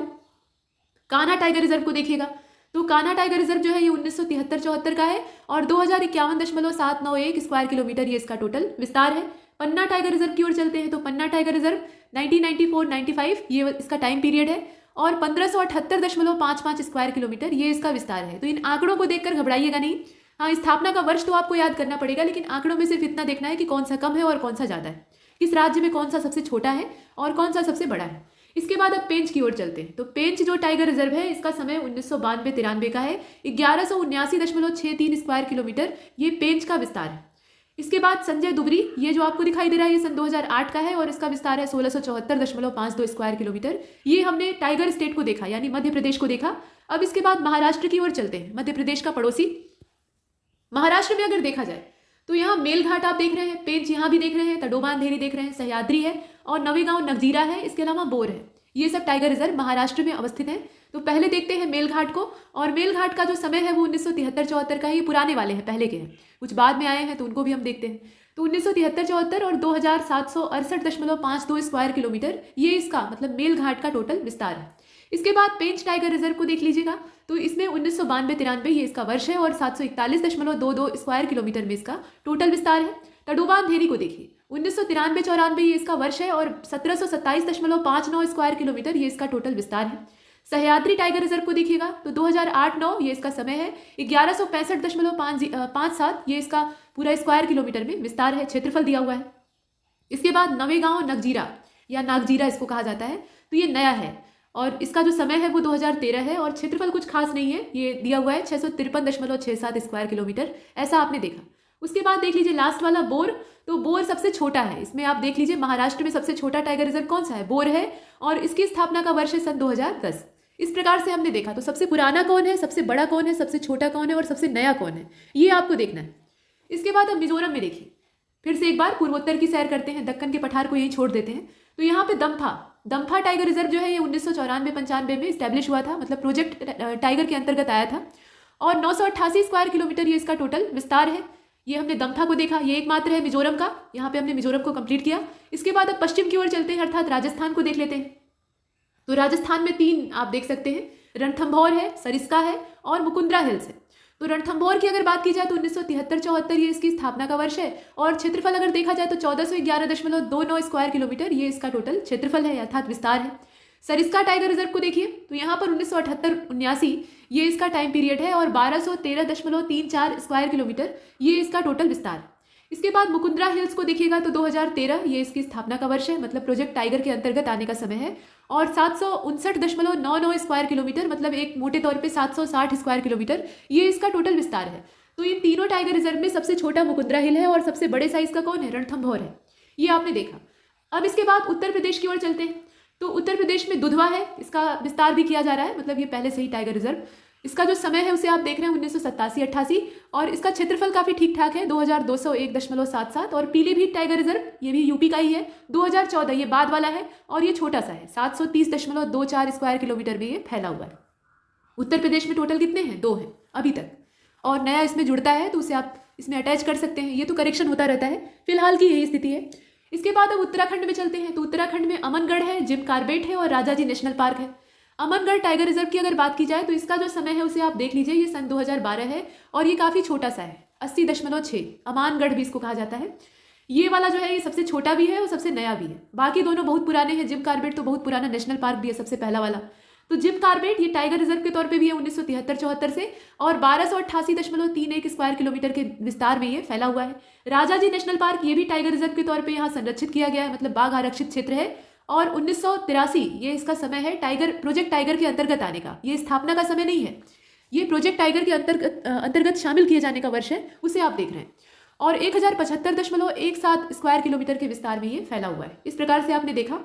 इसके बाद अब पश्चिम बंगाल की ओर चलते हैं। तो पश्चिम बंगाल में आपको बुक्सा और सुंदरबन दिखाई देगा, इसे देख लीजिए। तो बुक्सा टाइगर रिजर्व जो है यहाँ पर आप देख रहे हैं 1982-83 का है, और 757.90 स्क्वायर किलोमीटर ये इसका टोटल विस्तार है। सुंदरबन रॉयल बंगाल टाइगर का हैबिटेट, प्राकृतिक आवास यहाँ पर है, और ये एकमात्र ऐसा हैबिटेट है जो कि आर्द्र भूमि या मैंग्रोव के अंतर्गत आता है, नहीं तो शेर या बाघ ऐसे स्थानों पर नहीं रहते। ठीक है, तो सुंदरबन टाइगर रिजर्व ये 1973-74 का है, पुराना वाला है, एकदम प्रोजेक्ट टाइगर के जमाने का है, और यहाँ देखिए 2584.89 स्क्वायर किलोमीटर में इसका क्षेत्रफलीय विस्तार है, जैसे कि आप यहाँ देख पा रहे हैं। ये 2 हमने देखे पश्चिम बंगाल में, टोटल संख्या कितनी है, 2 है, और उसमें सबसे बड़ा सुंदरबन। इसके बाद ओडिशा को देखिए। तो ओडिशा में सिमलीपाल और सतकोसिया आप देख पा रहे हैं, 2 टाइगर रिजर्व, और इनका समय देख लेते हैं। तो देखिए यहाँ पर सिमलीपाल का जो समय है वो 1973-74 का है, 2750 स्क्वायर किलोमीटर ये टोटल इसका पूरा क्षेत्रफल है, अर्थात विस्तार है। सतकोशिया थोड़ा छोटा सा है, इसका जो समय है वो 1976 का है, बहुत नया तो नहीं है लेकिन इसके बाद वाला है, पुराना वाला सिमलीपाल है। ठीक है, 963.87 स्क्वायर किलोमीटर ये इसका टोटल विस्तार है। अब इसके बाद अब तमिलनाडु को देख लीजिए। तमिलनाडु राज्य अभी थोड़ा सा लेटेस्ट बना हुआ है क्योंकि इसमें 51वां जुड़ गया है। तो यहाँ अगर आप देखें तो कालकड़ मुंडनथुरई ये टाइगर रिजर्व है, इसे क्रम से देखते चलिए, पहले इसे देख लेते हैं, कालकड़ मुंडनथुरई, और इसका जो समय है वो 1988-89 का है, 1601.54 स्क्वायर किलोमीटर ये टोटल इसका क्षेत्रफल है। अन्नामलाई को देख लीजिए। तो अन्नामलाई का जो समय है वो 2007 है, और 1479.87 स्क्वायर किलोमीटर ये इसका क्षेत्रफलीय विस्तार है। मुडुमलाई को अगर आप देखें तो ये 2007 का, सेम दोनों का ईयर है, इसका जो क्षेत्रफल है वो छोटा सा है, 688.59 स्क्वायर किलोमीटर ऐसे दिया हुआ है। और अंत में आप देख लीजिए सत्यमंगलम को, तो ये 2013 का है, और 1408.4 स्क्वायर किलोमीटर में ये फैला हुआ है। यहाँ तक तो हमने पीछे की बात की। अभी लेटेस्ट क्या है, तो लेटेस्ट है 2021। यहाँ पर आप देख रहे हैं कि ये जो नया वाला टाइगर रिजर्व है जिसका नाम है मेघामलाई श्रीविल्लीपुथूर टाइगर रिजर्व, ये स्क्वायरल, यहाँ आप नीचे देख रहे हैं, ये grizzled squirrel wild life sanctuary और मेघामलाई वाइल्ड लाइफ सेंचुरी के तौर पे जानी जाती है, लेकिन अभी ये बाघ आरक्षित क्षेत्र बन गया है, तो ये 51वें नंबर पर जुड़ गया है। तमिलनाडु का ये 5वां टाइगर रिजर्व है। यहाँ आपने देखा कि 4 ही थे, लेकिन अभी कितने हो गए, 5 हो गए हैं, और 5वां सबसे लेटेस्ट वाला यही है, मेघामलाई श्रीविल्लीपुथूर, इसका नाम याद रखिएगा। और ये गिलहरी अभ्यारण्य था, मतलब इससे पहले ये गिलहरियों के क्षेत्र के तौर पे जाना जाता था। तो ये गिलहरी अभ्यारण्य जो विल्लीपुथूर वाला था और मेघामलाई वन्यजीव अभ्यारण्य, दोनों को यहाँ एक साथ कंबाइन करके 51वें बाघ अभ्यारण्य यानी श्री विल्लीपुथूर मेघामलाई टाइगर रिजर्व के तौर पे घोषित किया गया है। ये ध्यान दीजिएगा किसको किसको इसमें मर्ज किया गया है। तो यहाँ जो श्री विल्लीपुथूर स्क्वेरल सेंचुरी थी यानी अभ्यारण्य था वो मिलाया गया है, और साथ में मेघामलाई जो वन्यजीव अभ्यारण्य था उसको इसमें मर्ज किया गया है और दोनों को मिलाकर टाइगर रिजर्व के तौर पे घोषित किया गया है। ये हमने देखा। तो ये 2021 का फरवरी वाला परिदृश्य है। इतना अपडेट करने के बाद अब आगे चलते हैं। यहाँ देखिए, अभी तक हमने बाघ की बात की है, सारी प्राथमिकता हमने शेर और बाघों को दी है, लेकिन हाथी जो कि राष्ट्रीय विरासत पशु है वो भी संकट में है और गंभीर संकट उसके ऊपर उस क्षेत्र में मंडरा रहा है जहाँ उसका प्राकृतिक आवास है यानी दक्षिण वाला क्षेत्र। तो आइए देखते हैं कि यहाँ जो हाथी रिजर्व है वो कहाँ कहाँ पर है, मतलब इनके लिए भी आरक्षित क्षेत्र बनाए गए हैं, तो वो कहाँ कहाँ हो सकते हैं। तो यहाँ जो आप टेबल देख पा रहे हैं उसमें एक तरफ एलिफेंट रेंज दिया हुआ है, फिर उसके बाद एलिफेंट रिजर्व के नाम दिए हुए हैं, उस क्षेत्र का नाम दिया है, राज्य का नाम दिया है और उनका क्षेत्रफल जो स्क्वायर किलोमीटर में है वो अंत में दिया हुआ है। क्षेत्रफल को यहाँ रट्टा लगाने की आवश्यकता नहीं है, बस बड़ा छोटा देख लीजिएगा। देखिए पहले आप देखिए पूर्वी भारत यानी दक्षिण पश्चिमी बंगाल और झारखंड ओडिशा वाला क्षेत्र यानी ईस्टर्न इंडिया, इसमें साउथ वेस्ट बंगाल भी है, झारखंड भी है और ओडिशा भी है। ये हाथी रेंज है, इसीलिए इसमें कई सारे क्षेत्रों को एक साथ कंबाइन करके दिया हुआ है। अब यहाँ अगर हाथी रिजर्व को देखें, मतलब इस पूरे दायरे में, ये जो पूरा क्षेत्र आपने यहाँ देखा, इस पूरे दायरे में आने वाले जितने भी एलिफेंट रिजर्व हैं उनके नाम यहाँ पे यहाँ से लेकर यहाँ तक दिए हुए हैं। इस प्रकार से ये टेबल है। तो पहला आप मयूर झरना को देखिए, और मयूर झरना की जो लोकेशन है वो पश्चिम बंगाल राज्य में है। इसका जो क्षेत्रफल है स्क्वायर किलोमीटर में वो 414 स्क्वायर किलोमीटर है, छोटा सा है। इसके बाद सिंहभूम को देख लीजिए, झारखंड में है, इसमें कोई संदेह नहीं है, ये काफ़ी बड़ा है, 4530 स्क्वायर किलोमीटर के दायरे में ये विस्तृत है। इसके बाद मयूरभंज ओडिशा में है, ये जिलेवार भी आप ऐसे भी आंकड़ा देख सकते हैं, तो ओडिशा में है और इसका जो क्षेत्रफलीय विस्तार है वो 3214 स्क्वायर किलोमीटर है, जैसा कि आपने यहाँ देखा। महानदी टाइगर रिजर्व, माफ कीजिएगा, महानदी एलिफेंट रिजर्व, ये पीछे टाइगर टाइगर करते करते यहाँ भी आ गया, ठीक है। तो महानदी एलिफेंट रिजर्व जो है ये ओडिशा राज्य में है और इसका जो विस्तार है वो 1038 स्क्वायर किलोमीटर है, जैसा कि आपने यहाँ देखा। इसके बाद संभलपुर है, उसके ठीक नीचे ओडिशा राज्य इसकी लोकेशन है, 427 स्क्वायर किलोमीटर ये इसका टोटल विस्तार है। वैतरणी एलिफेंट रिजर्व ये आप देख रहे हैं, यहाँ पे है, इसका नाम है वैतरणी, ओडिशा राज्य इसकी भी अवस्थिति है और 1755 स्क्वायर किलोमीटर ये इसका विस्तार है। साउथ ओडिशा को देखिएगा, दक्षिणी ओडिशा, ये ओडिशा में ही है, नाम से ही यहाँ पे क्लियर हो जाता है, और 4216 किलोमीटर के स्क्वायर किलोमीटर के विस्तार में ये पूरा जो एलिफेंट रिजर्व है वो फैला हुआ है। इसके बाद लेमरू को देखिएगा, लेमरू जो है ये छत्तीसगढ़ में है, 450 स्क्वायर किलोमीटर ये इसका टोटल विस्तार है। और अंत में बादलखोट तमोर पिंगला, ये भी छत्तीसगढ़ में है, काफ़ी अच्छा नाम है, इसे आप आराम से याद कर सकते हैं, और इसका जो क्षेत्रफलीय विस्तार है वो 1048.30 स्क्वायर किलोमीटर है। इस प्रकार से जो पूर्वी भारत जोन है यानी एलिफेंट रेंज है उसमें हमने इतने सारे एलिफेंट रिजर्व्स को देखा और इनके राज्यों को देखा और इनका क्षेत्रफल देखा। अब इसके बाद जो नॉर्थ जोन है उसकी ओर चलते हैं। तो नॉर्दर्न ब्रह्मपुत्र वाला जो यहाँ रेंज बनाया गया है इसमें कौन कौन से क्षेत्र आते हैं, यहाँ देखिए, इसमें अरुणाचल प्रदेश को शामिल किया गया है और असम को शामिल किया गया है, वही चीज नीचे इंग्लिश में दी हुई है, नॉर्दर्न ब्रह्मपुत्र, इसमें अरुणाचल प्रदेश और असम आते हैं। इसमें आपको दो ही दिखाई देंगे एलिफेंट रिजर्व, एक तो कामेंग है और दूसरा सोनितपुर है। इसका नाम सोनितपुर अब हो गया है, लेकिन एक प्राचीन जो समय था उस समय ये शोणितपुर था और मायावी देश था ये। फिलहाल कामेंग को अगर देखा जाए तो ये अरुणाचल प्रदेश की लोकेशन में आता है, उस रेंज में आता है, और 1892 स्क्वायर किलोमीटर ये इसका टोटल विस्तार है, और हम बात कर रहे हैं एलिफेंट रिजर्व की। इसके बाद सोनितपुर की अगर बात की जाए तो ये असम राज्य में है और 1420 स्क्वायर किलोमीटर ये टोटल इसका विस्तार है। ये दो हमने उत्तरी ब्रह्मपुत्र यानी नॉर्दर्न ब्रह्मपुत्र वाली जो जोन थी, एलिफेंट रेंज थी, उसमें देखा। अब इसके बाद साउदर्न ब्रह्मपुत्र वाली जो रेंज है, एलिफेंट रेंज है, उसमें अगर देखा जाए तो इसमें भी असम और अरुणाचल ही शामिल किए गए हैं, लेकिन यहाँ जो क्षेत्र हैं मतलब एलिफेंट रिजर्व है वो कौन कौन से हैं, दिहांग पटकोई है और दक्षिणी अरुणाचल प्रदेश। तो दिहांग पटकोई की जो लोकेशन है वो असम राज्य में है, क्षेत्रफल अगर देखा जाए तो 937 स्क्वायर किलोमीटर है, और दक्षिणी अरुणाचल प्रदेश ये नाम से ही स्पष्ट है कि अरुणाचल में ही होगा, और इसका जो क्षेत्रफलीय विस्तार है वो 1957.50 स्क्वायर किलोमीटर है, जैसा कि यहाँ पर दिया हुआ है। ये हमने नॉर्दर्न ब्रह्मपुत्र और साउदर्न ब्रह्मपुत्र को देखा, और उनमें आने वाले जो क्षेत्र थे वो असम और अरुणाचल ही है, लेकिन नाम बदल गया है। तो इसे आप एक साथ ब्रह्मपुत्र जो एलिफेंट रेंज है उसमें कवर कर सकते हैं, लेकिन यहाँ दिशा के हिसाब से ज़्यादा अच्छा है, इससे समझने में आसानी होगी। इसके बाद अब काजीरंगा को देख लेते हैं। तो काजीरंगा जो एलिफेंट रेंज है ये पूरा क्या है, एलिफेंट रेंज का नाम है, और इसके अंतर्गत आने वाले राज्य असम और नागालैंड है। ये मत सोचिएगा कि काजीरंगा है तो सिर्फ असम ही उसमें आएगा, इसमें नागालैंड को भी इंक्लूड किया गया है। तो इसमें दो आपको दिखाई दे रहे हैं, दो नहीं है बल्कि एक तीसरा जो है वो नीचे भी है। पहला तो काजीरंगा खुद है, काजीरंगा कार्बी एंगलांग, ये असम राज्य में है, और इसका जो क्षेत्रफलीय विस्तार है, ये एलिफेंट रिजर्व की बात हो रही है, 3270 स्क्वायर किलोमीटर इतने क्षेत्रफल में ये फैला हुआ है। ये तो हमने देखा काजीरंगा को। उसके बाद जो दूसरा है वो धनसिरी लुंगडोम है, ये भी असम में है। और इसका जो क्षेत्रफल है थोड़ा सा काजीरंगा से कम है। ये कितना है? 2740 स्क्वायर किलोमीटर। और अंत में इटांकी है, और इटांकी एकमात्र है ये नागालैंड का। इसका क्षेत्रफल बहुत छोटा सा है, तो नागालैंड ही कितना बड़ा है कि क्षेत्रफल यहाँ विस्तृत होगा। 202 स्क्वायर किलोमीटर ये टोटल इसका विस्तार है। यहाँ तक हमने इसे कवर किया है, और ये हम देख रहे थे जो काजीरंगा वाला एलिफेंट रेंज है उसके बारे में। अब इसके बाद नीचे ईस्टर्न डार्स के बारे में देख लीजिए। अब इसमें कौन कौन से राज्य आते हैं, तो असम इसमें भी आता है और वेस्ट बंगाल आता है। ये दोनों राज्य इस रेंज के अंदर कवर होते हैं। इसमें अगर देखा जाए तो चिरांग रिपू आते हैं और पूर्वी दोआस्क यानी ईस्टर्न दोआस्क जिसे कहा जाता है, ये दोनों एलिफेंट रिजर्व इसमें शामिल हैं। केवल 2 हैं, उन्हें ध्यान से देख लीजिएगा। अब इसमें से जो चिरांग रिपू है वो असम राज्य में है। इसे मिटा देते हैं और फिर ढंग से देखते हैं। तो चिरांग रिपू जो है वो असम राज्य में है, यहाँ पर आप देख पा रहे हैं, और 2600 स्क्वायर किलोमीटर ये इसका टोटल विस्तार है। पूर्वी दोआस्क ये जो है यानी ईस्टर्न दोआस्क ये वेस्ट बंगाल में है, और 978 स्क्वायर किलोमीटर ये इसका क्षेत्रफलीय विस्तार है। यहाँ तक हमने एलिफेंट रिजर्व को जो पूर्वी दार्स वाला जोन था उसमें कवर किया है। अब इसके बाद जो ईस्टर्न हिमालयन रीजन है इसमें मेघालय राज्य आता है, इसको कवर कर लेते हैं। तो गारो हिल्स और खासी हिल्स इसके अंदर शामिल है। गारो हिल्स वाला जो एलिफेंट रिजर्व है वो मेघालय राज्य में है, और खासी वाला भी मेघालय में है। अब गारो हिल्स वाला बड़ा है, इसका जो विस्तार है वो कितना है? 3500 स्क्वायर किलोमीटर है, जबकि जो मेघालय वाला है वो 1331 स्क्वायर किलोमीटर में विस्तृत है।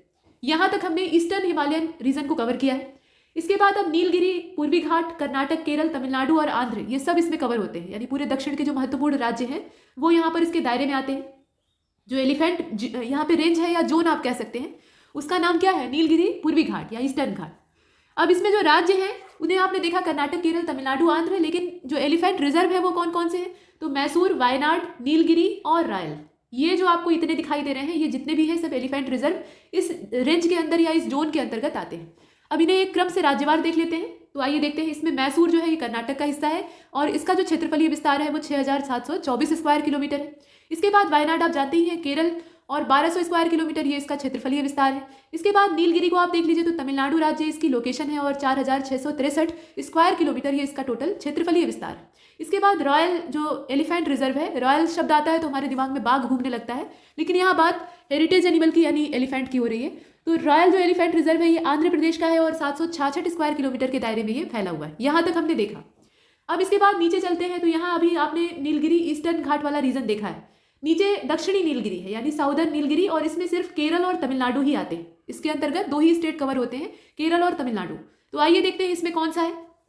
यहाँ अगर देखा जाए तो नीलांबर यानी जो साइलेंट वैली वाला जोन है वो एक एलिफेंट रिजर्व हो गया, और बेशक ये केरल राज्य में है, और इसका जो क्षेत्रफलीय विस्तार है वो ठीक ठाक है, 1457 स्क्वायर किलोमीटर।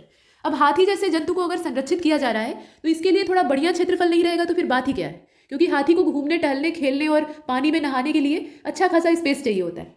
ठीक है। इसके बाद कोयम्बटूर को देखिए, तो कोयम्बटूर वाला जो एलिफेंट रिजर्व है ये तमिलनाडु राज्य में है, और काफ़ी छोटा है, हाथी के हिसाब से काफ़ी छोटा है, 566 स्क्वायर किलोमीटर।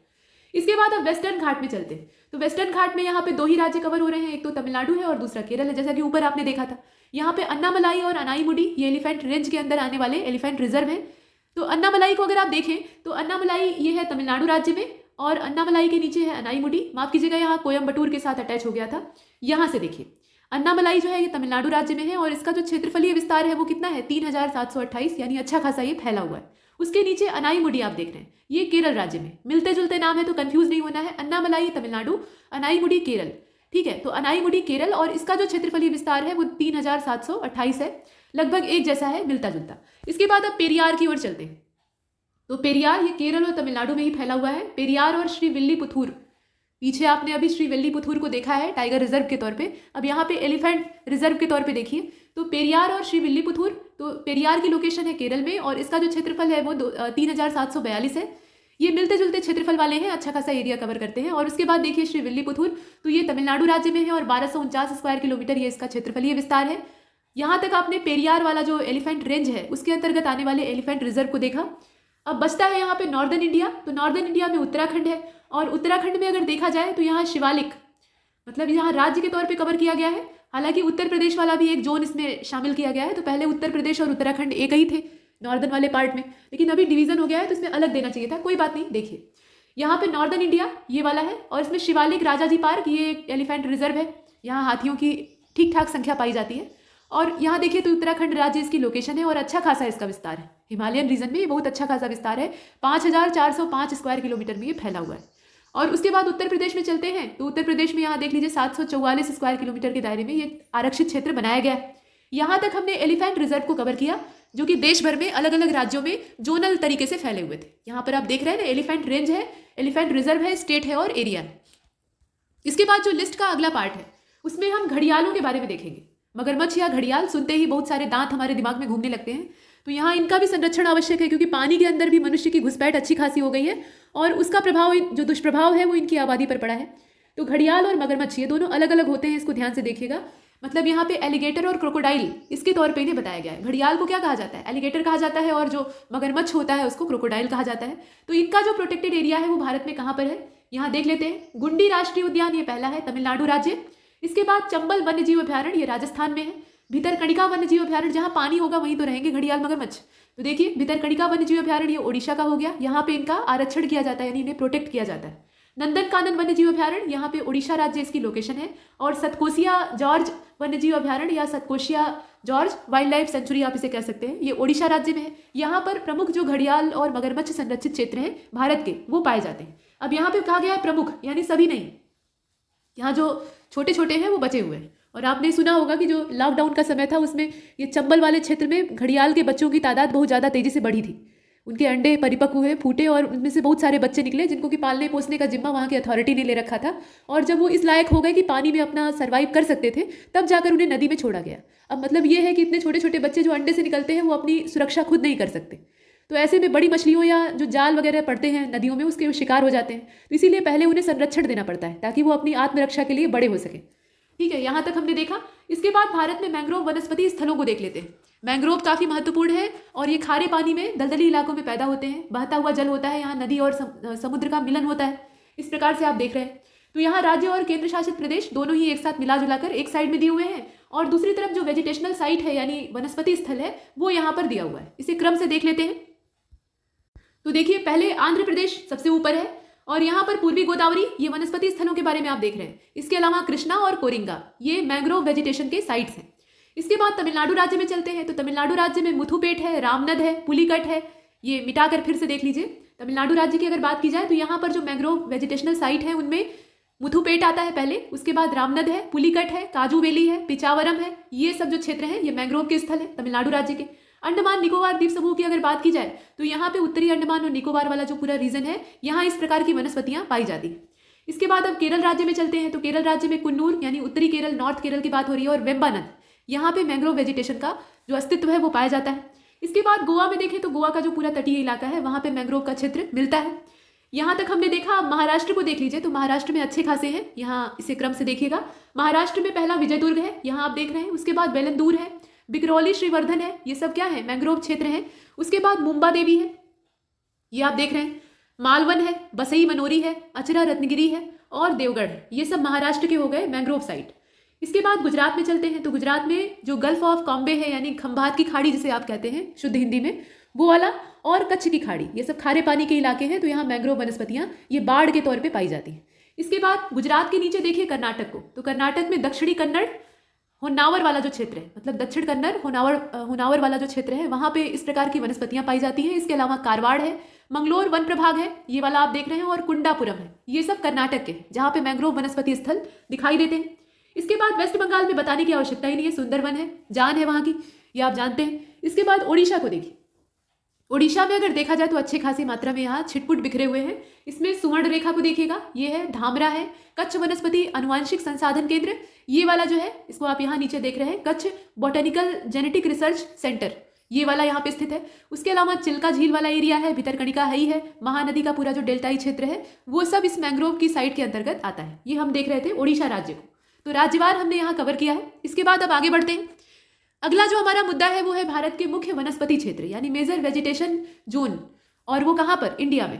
तो क्षेत्र यहाँ दिए हुए हैं, उनका एक्सपेंशन दिया हुआ है यानी विस्तार दिया है, और उनके बारे में कुछ विशिष्टताएं यहाँ पर दे रखी हैं। तो टेबल में यहाँ कुछ लिखा नहीं है, ब्लैंक छोड़ दिया है। ये सब कुछ कैरेक्टरिस्टिक्स हैं कि यहाँ पर क्या पाया जाता है, कैसे पाया जाता है।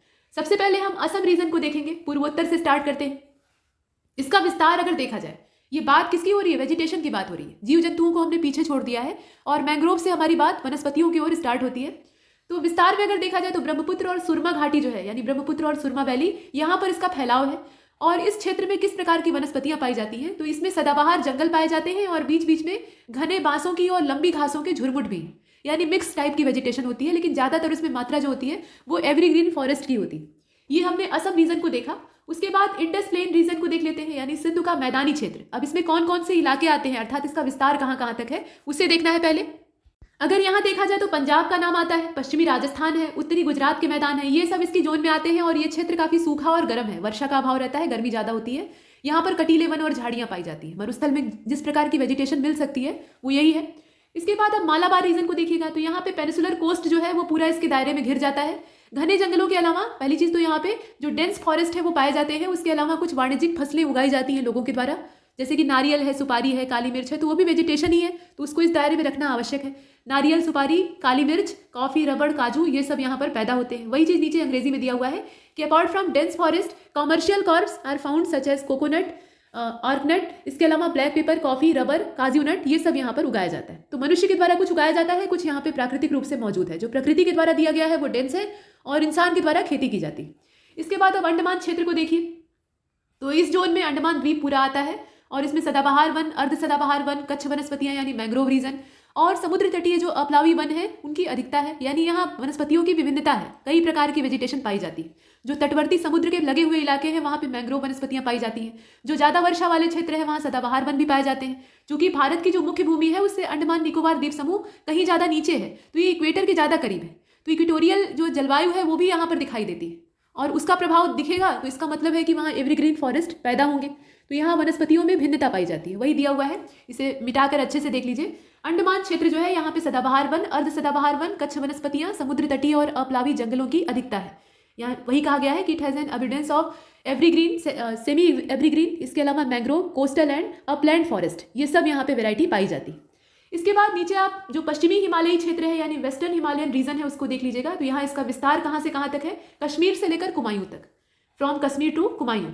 अब यहाँ अगर आप देखें किस प्रकार की वनस्पतियां उगती हैं तो शीतोष्ण कटिबंधीय क्षेत्र और वहाँ उगने वाली वनस्पतियों में चीड़ के वृक्ष पाए जाते हैं, देवदार के वृक्ष पाए जाते हैं और कॉर्निफर्स यानी जो कोणधारी वनस्पतियां हैं वो यहाँ पर पाई जाती हैं। चौड़ी पत्ती वाले शीतोष्ण वृक्ष भी पाए जाते हैं, ये सब यहाँ की वेराइटी है। इसके साथ साथ आप अल्पाइन क्षेत्र को देख लीजिए तो अल्पाइन क्षेत्र में अगर देखा जाए तो शीतोष्ण से ऊपर की रेंज इसमें आती है। यहाँ पर सफेद देवदार के वृक्ष होते हैं, भोज पत्र जो देने वाले वृक्ष होते हैं वो यहाँ से पाए जाते हैं। इसके अलावा सदाबहार वृक्ष भी कुछ हद तक मिलते हैं, वही चीज़ दिया हुआ है यहाँ पे। वाइट जो सीडर है वो पाया जाता है, इसके अलावा वाइट भोज ट्री पाया जाता है। भोजपत्र पहले के समय में कागज के तौर पे इस्तेमाल होते थे, उस समय कागज का इजाद भारत में नहीं हुआ था या फैलाव नहीं था, तो लोग भूर्जपत्र या भोजपत्र जो होता था उसके ऊपर स्याही से लिखकर, स्याही भी वहाँ पे वनस्पति के रस से बनाई जाती थी, उससे लिखकर पूरे ग्रंथ के ग्रंथ पांडुलिपियाँ तैयार कर डालते थे। तो वो सब हिमालयी जोन में ही पाया जाता है। यहाँ तक हमने देखा। उसके बाद देख लीजिए पूर्वी हिमालयी क्षेत्र को। तो पूर्वी हिमालयी क्षेत्र की अगर बात की जाए तो इसमें सिक्किम से लेकर पूर्वी दार्जिलिंग तक इसका विस्तार है। जो एक्सपेंशन है उसकी अगर बात की जाए तो सिक्किम से दार्जिलिंग तक है। और शीतोष्ण क्षेत्र इसमें जो पाए जाते हैं उनमें ओक, जायफल, द्विफल, बड़े फूलों वाले सदाबहार वृक्ष और छोटी बेत के जो जंगल होते हैं वो पाए जाते हैं। बेत की लकड़ी काफ़ी फ्लेक्सिबल होती है, काफ़ी ज़्यादा मजबूत होती है, इससे फर्नीचर बनते हैं या लाठी भी बनती है, मजबूती इसमें होती है और टूटती नहीं है आसानी से। तो ये सब यहाँ से मिलते हैं। टेम्परेट जोन है तो उसमें ओक के वृक्ष पाए जाते हैं। ये फालतू होता है, मतलब ओक के वृक्ष की जो लकड़ी होती है वो कुछ ज़्यादा काम की नहीं होती है, लेकिन इसके और जो औषधीय महत्व है वो सब होते हैं। इसके बाद आप यहाँ पे नटमेग को देख रहे हैं और एवरग्रीन ट्रीज पाए जाते हैं, लार्ज फ्लावर्स पाए जाते हैं। ये जोनल आधार पर निर्भर करता है, तो जलवायु परिवर्तित होती है एक क्षेत्र से दूसरी क्षेत्र की ओर जाने पे, तो इस प्रकार की कंडीशन पाई जाती है। इसके बाद गंगा का मैदानी क्षेत्र देखिए, यहाँ पे जो गंगेटिक प्लेन है, कछारी मैदान यानी एलुवियल प्लेन यहाँ आते हैं। नदियों के द्वारा जो अवसादी मृदा लाई जाती है वो यहाँ पे जलोढ़ मृदा का निर्माण करती है, मिट्टी की नई नई परत बनती है। तो पूरे मैदान जो यहाँ मिले हुए हैं, अब ये कृषि कार्य के लिए उपयुक्त है। एक जमाने में यहाँ भी जंगल हुआ करते थे, लेकिन उस समय के राजा महाराजा जो थे उसको काट कर अपने महल बनवा लिए, जैसे चंद्रगुप्त मौर्य। और उसके बाद इस मैदानी इलाके में वो अपना पूरा जो साम्राज्य है उसको विस्तृत किए। और उससे भी पहले यहाँ पे सिविलाइजेशन का डेवलपमेंट हुआ था, तो मैदानी क्षेत्र था, तो यहाँ से वनों को काट कर अपनी खेती का काम स्टार्ट कर दिया गया।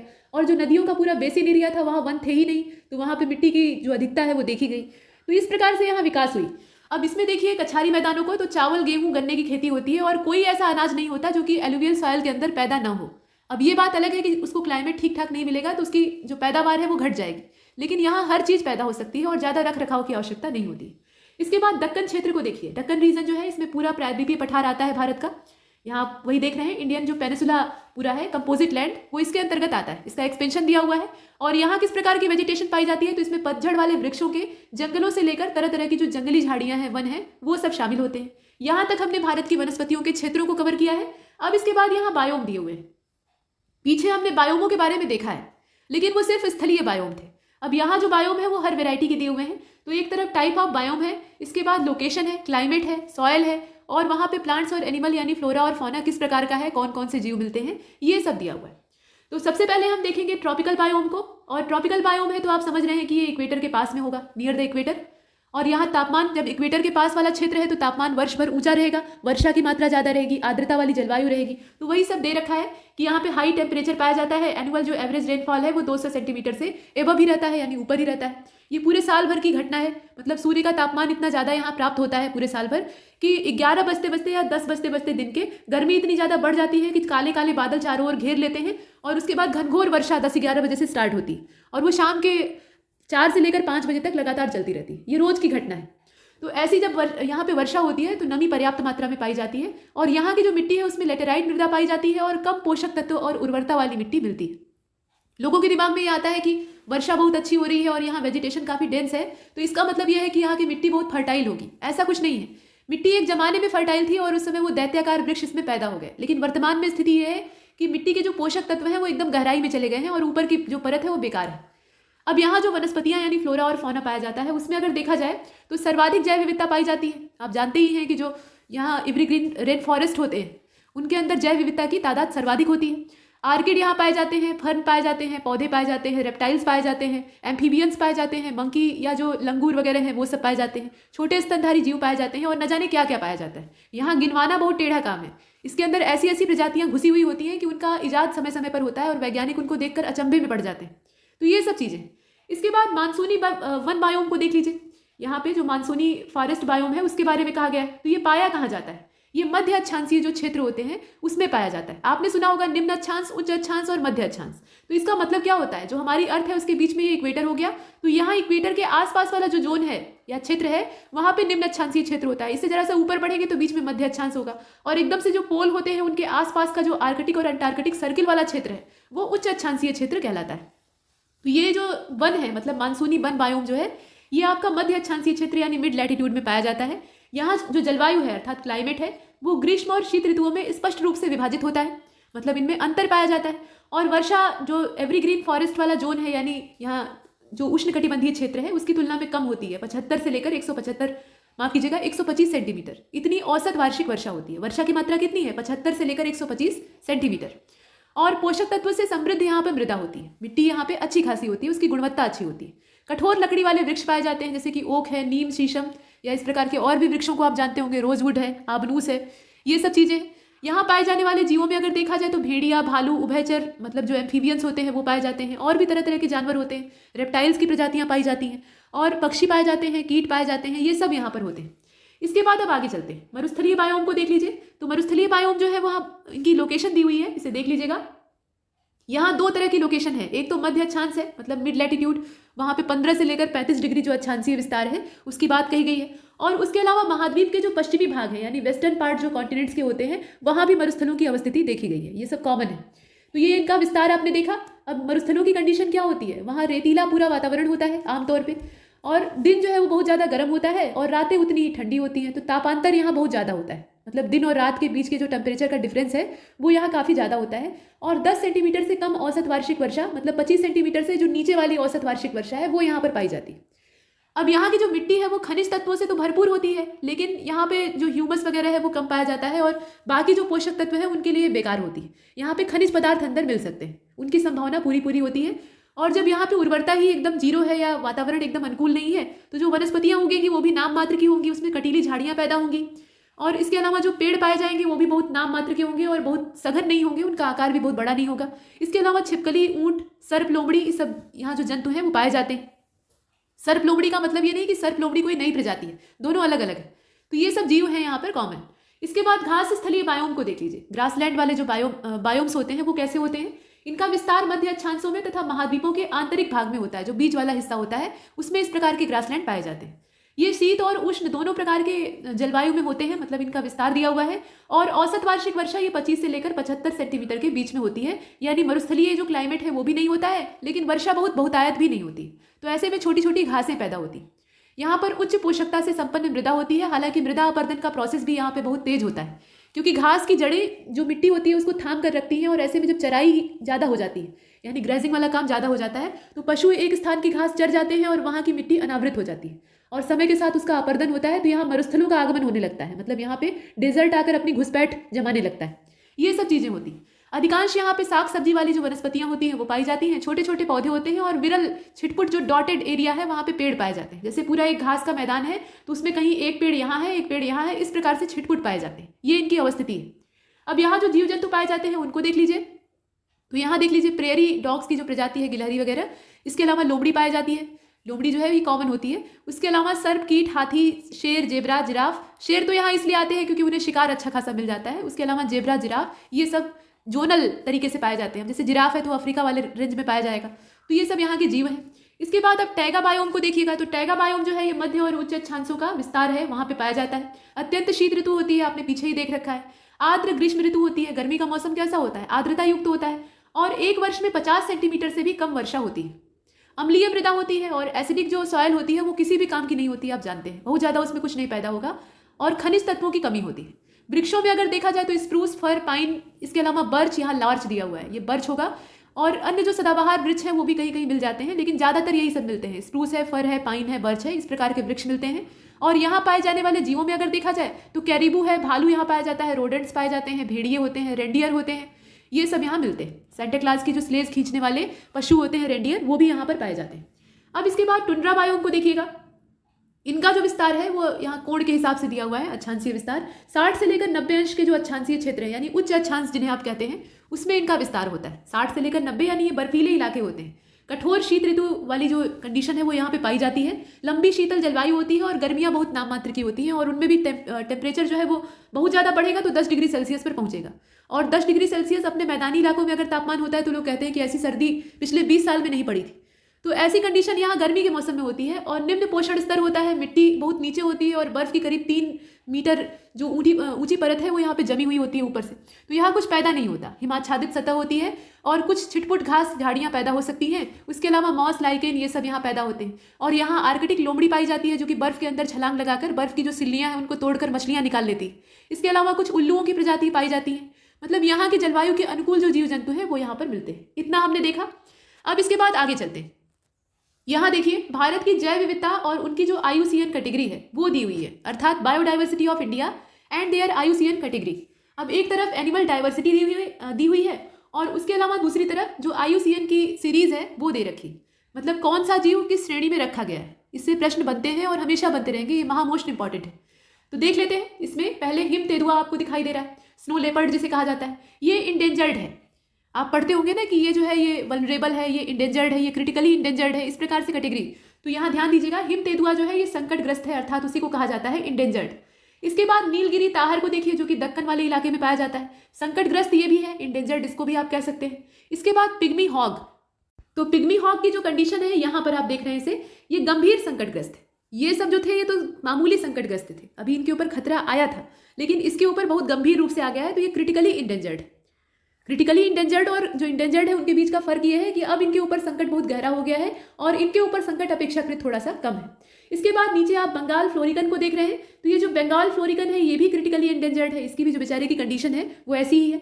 इसके बाद हिमालयन जो क्विल है यानी बटेर है, उसको देख लीजिएगा, ये भी क्रिटिकली इंडेंजर्ड है। बटेर एक प्रकार का पक्षी होता है, थोड़ा मोटे साइज का होता है, तो ये हिमालयन रीजन में पाया जाने वाला विशिष्ट है, और ये क्रिटिकली इंडेंजर्ड है। इसके बाद वाल्चर को देखिएगा, बेचारे गिद्ध, ये भी गंभीर रूप से संकटग्रस्त है। एक समय था कि इनके जत्थे के जत्थे, झुंड के झुंड पाए जाते थे, और वो गाँव में मंडराते रहते थे, क्योंकि गाँव में किसान मवेशी पालता था, और मवेशी एक न एक दिन मरता था, और मरने के बाद उसके शरीर का सेवन यही करते थे। मतलब इन्हें इन्विटेशन देने की आवश्यकता नहीं होती थी, ये पूरे अपने दल बल के साथ हाजिर हो जाते थे, और सुबह ये हाजिर होते थे और शाम तक पूरा मवेशी गायब, सिर्फ हड्डियां बचती थी। लेकिन अब इनकी कंडीशन ऐसी है कि जो औषधियां, पेन किलर दी जाती हैं मवेशियों को, उसकी वजह से इनके ऊपर घातक असर पड़ा, और ये काफ़ी हद तक गायब हो गए। जब इनकी बड़ी जो जनसंख्या है वो साफ हो गई, 80% के आसपास की आबादी गायब हो गई, तब जाकर सरकारों को होश आया कि गिद्ध कहाँ जा रहे हैं, गिद्ध कहाँ गायब हो रहे हैं, और तब जाकर इनके संरक्षण के बहुत लेट लती प्रयास शुरू होते हैं। तो प्रयास जो है जब जितनी देर से स्टार्ट होंगे तो रिजल्ट भी उतनी देर से आएगा। तो फिलहाल इनकी जो कैटेगरी है वो गंभीर रूप से संकटग्रस्त वाली है, यानी क्रिटिकली इंडेंजर्ड है। अब ऐसा नहीं है कि इन्हें परमानेंटली इसी में डाल दिया गया है, ये इनकी जनसंख्या पर निर्भर करता है, इनकी स्थिति पर निर्भर करता है। इनकी तादाद बढ़ जाएगी, इनकी स्थिति सुधर जाएगी तो इनकी कैटेगरी भी यहाँ पे चेंज हो जाएगी। अब इसके बाद संगाई जो डियर है उसको देख लीजिएगा, इसे डांसिंग डियर भी कहा जाता है। ये भी संकटग्रस्त है, ये इंडेंजर्ड है, ये क्रिटिकली इंडेंजर्ड नहीं है। ठीक है, संगाई जो डियर है वो इंडेंजर्ड वाली कैटेगरी में आता है, ध्यान से देखिएगा। उसके बाद यहाँ पे डांसिंग फ्रॉग को देखिए, ये जो है ये सुभेद्य है, वल्नरेबल वाली कैटेगरी में आती है। इसके बाद गोल्डन लंगूर को देखिए, ये इंडेंजर्ड है। मालाबार सिवेट को देखिएगा, ये गंभीर रूप से संकटग्रस्त है अर्थात क्रिटिकली इंडेंजर्ड। इसके नीचे आप कश्मीरी हंगुल जो स्टैग होता है हिरन, ये कश्मीर में ही स्पेशली पाया जाता है दाचीगामा में, तो इसे आप देख रहे हैं, ये हिरन की प्रजाति है, पहली चीज है। गंभीर रूप से संकटग्रस्त ये भी बेचारा है, क्रिटिकली इंडेंजर्ड इसकी कैटेगरी है। इसके बाद गौर या इंडियन बाइसन कहना इसको मूर्खता है, लोग कहते हैं, लेकिन बाइसन जो है वो भैंस के वंश का होता है और ये गौवंशी होता है। तो गौर जो है ये सुभेद्य है, वल्नरेबल है। हालांकि ये भी अभी क्रिटिकली इंडेंजर्ड ही होने वाला है क्योंकि इसका बहुत ज़्यादा अवैध शिकार और इसकी जो तादाद है उस पर संकट मंडराता रहता है, ये चीज़ें।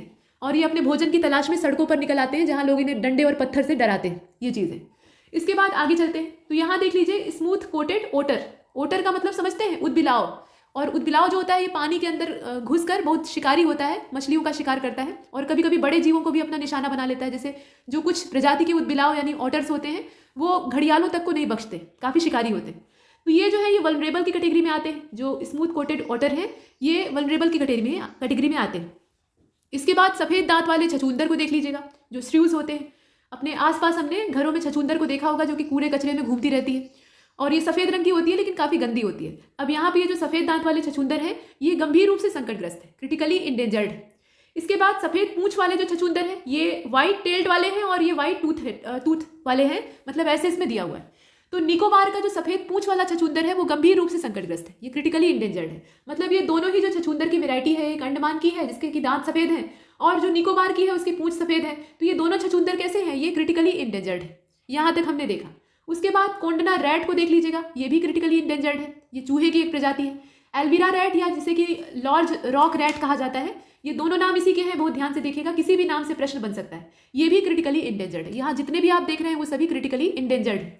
इसके नीचे हॉक्सबिल कछुए को आप देख रहे हैं, ये हॉक्सबिल टर्टल कहा जाता है, ये गंभीर रूप से संकटग्रस्त अर्थात ये भी क्रिटिकली इंडेंजर्ड। इसके बाद हॉग डियर को देखिएगा, ये भी क्रिटिकली इंडेंजर्ड है। बाघ को अगर देखा जाए तो ये संकटग्रस्त है, हालांकि इसकी तादाद में अच्छा खासा सुधार आया है और भविष्य में भी होने की पूरी संभावना दिखाई दे रही है। तो समय के साथ इसकी स्थिति बदलेगी तो इसकी कैटेगरी भी चेंज हो जाएगी, लेकिन फिलहाल इंडेंजर्ड है, ये क्रिटिकली इंडेंजर्ड नहीं है, बहुत ध्यान से देखिएगा। बाघ जो है ये इंडेंजर्ड है सिर्फ। इसके बाद एक सींग वाला गैंडा, एक सींग वाला गैंडा जो है इसको कहा गया है कि वल्नरेबल है, सुभेद्य है, लेकिन इसको क्रिटिकली इंडेंजर्ड की कैटेगरी में डाल देना चाहिए क्योंकि इसकी स्थिति और ज़्यादा बिगड़ चुकी है। बाघ के ऊपर तो संरक्षण के प्रयास हुए लेकिन गैंडे के ऊपर पर्याप्त प्रयास जितने होने चाहिए थे उतने नहीं हुए। तो एक सींग वाले गैंडे की जो जनसंख्या या उसका अस्तित्व है वो काफ़ी हद तक संकट में। फिलहाल ये जो कैटेगरी इसकी है वो कौन सी है, ये सुभेद्य वाली यानी वल्नरेबल की। इसके बाद गंगा डाल्फिन को देखिए, ये इंडेंजर्ड है, संकटग्रस्त है। इरावदी डाल्फिन ये सुभेद्य है, इरावदी डाल्फिन की तादाद गंगा डाल्फिन की तुलना में अभी ठीक ठाक है, तो ये सुभेद्य है। उसके बाद ग्रेट इंडियन बस्टर्ड, ये जो है ये गंभीर रूप से संकटग्रस्त है, इसकी तादाद बहुत घट चुकी है और ये क्रिटिकली इंडेंजर्ड। इसके बाद ड्यूगोंग को देखिएगा तो ये बेचारी सुभेद्य है, यहाँ आप देख रहे हैं वल्नरेबल, और ये मैमल है, स्तनधारी प्राणी है, समुद्र में रहता है और समुद्री जो घास उगती है उसको खाने के लिए ये तटों पर आता है, इसीलिए घास चरने की वजह से इसको गाय कहा जाता है। इसके बाद अब आगे चलते हैं, यहाँ घड़ियाल को देखिए तो घड़ियाल जो है ये क्रिटिकली इंडेंजर्ड की कैटेगरी में डाले गए हैं। ऑलिव रिडले टर्टल ये सुभेद्य है, वल्नरेबल है। इसके बाद लाल पांडा को देखिएगा, ये भी वल्नरेबल है, यहाँ आपने देखा। उसके बाद यहाँ नीचे मस्क डियर को देखिए, कस्तूरी मृग जिसके कि नाभि में कस्तूरी होती है, वो भी सिर्फ मेल डियर जो होता है उसके अंदर होती है, ठीक है। तो ये संकटग्रस्त है, इंडेंजर्ड है, कस्तूरी के लालच में ही इसका शिकार होता है, उस पदार्थ की कीमत बहुत ज़्यादा होती है। इसके बाद नामदाफा की जो फ्लाइंग स्क्वायरल है यानी उड़न गिलहरी, ये असल में उड़ती नहीं है लेकिन लगता है कि उड़ रही है, तो ये क्रिटिकली इंडेंजर्ड। फिशिंग कैट को देख लीजिएगा तो ये सुभेद्य है यानी वल्नरेबल है। इसके बाद पिंक हेडेड जो बतख है यानी डक है, यहाँ आप देख रहे हैं पिंक हेडेड डक, इसका जो सिर है वो हल्का सा गुलाबी होता है, ये गंभीर रूप से संकटग्रस्त है, क्रिटिकली इंडेंजर्ड है। साइबेरियन क्रेन को अगर आप देखें तो ये गंभीर रूप से संकटग्रस्त है अर्थात ये भी क्रिटिकली इंडेंजर्ड। इसके बाद हिमालयन जो ब्राउन बियर है यानी भूरा भालू, उसकी अगर बात की जाए तो वो क्रिटिकली इंडेंजर्ड है, यहाँ पर ऐसा दिया हुआ है। उसके बाद लायन टेल्ड मकाक यानी सिंह पुच्छी मकाक जो होता है ये इंडेंजर्ड है, ये क्रिटिकली इंडेंजर्ड नहीं है। अच्छा जरा कमेंट बॉक्स में बताइएगा कि लायन टेल्ड मकाक भारत में कहाँ पे पाया जाता है, कहाँ इसका हैबिटेट है जहाँ पे ये मिलता है। इसके बाद अब चलते हैं आगे, तो इसमें देख लीजिए ये स्पेक्टेकल्ड लंगूर है, यानी इसकी अगर प्रजाति को देखा जाए तो ये क्रिटिकली इंडेंजर्ड है। नीलकंठ ये पक्षी होता है, इसका कंठ नीला होता है। और पहले के समय में ये बहुतायत होता था और अगर दिख जाता था तो लोग मानते थे कि काफ़ी शुभ यहाँ पे संयोग है, ऐसा माना जाता था। फिलहाल नीलकंठ जो है ये बहुत कम संकट वाली कैटेगरी में बहुत ज़्यादा संकटग्रस्त है। यहाँ पे ऐसे उल्टा पुल्टा लिखा हुआ है। जो अंग्रेजी वाला है उसको देखिए, ये क्रिटिकली इंडेंजर्ड है। पहले एक बहुतायत इसकी प्रजाति होती थी लेकिन ये गायब हो गया है। उसके बाद पेंगोलिन को देखिए, तो पेंगोलिन जो है ये इंडेंजर्ड है। और स्पून बिल्ड सैंड पाइपर जो है ये गंभीर रूप से संकटग्रस्त अर्थात क्रिटिकली इंडेंजर्ड। यहाँ तक हमने जीवों की कैटेगरी को देखा जो कि सुभेद्य, गंभीर रूप से संकटग्रस्त इस प्रकार से वर्गीकृत किए गए थे। अब इसके बाद आगे चलते हैं, तो आगे हमें दिखाई देगा difference in national park, wild life sanctuary and biosphere reserve area. मतलब ये तीनों चीज़ों के बारे में हमने पीछे देखा है। राष्ट्रीय उद्यान को भी देख लिया, उसके अलावा वाइल्ड लाइफ सेंचुरी को भी देख लिया और जैवमंडल आरक्षित क्षेत्र को भी देख लिया। अब इनके बीच में डिफरेंस क्या है, इससे भी प्रश्न बनते हैं और उसमें स्टेटमेंट दिए रहेंगे। एक से ज़्यादा स्टेटमेंट होंगे, उन पर आपको विचार करके या तो सही चुनना होगा या गलत चुनना होगा। तो आइए देख लेते हैं। इसमें देखिए, नेशनल पार्क में अगर देखा जाए तो ये सरकार के पूर्ण नियंत्रण में होते हैं और एक क्षेत्र को नेशनल पार्क डिक्लेयर करने का पूरा जो दारोमदार है वो राज्य सरकार के पास होता है, केवल तभी तक जब तक कि वो क्षेत्र एक राज्य में सीमित है। अगर वो एक से ज़्यादा राज्यों में फैला हुआ है तो जिन राज्यों में फैला है उन राज्य सरकारों की सहमति और अंतिम निर्णय जो है वो सेंट्रल गवर्नमेंट का होता है।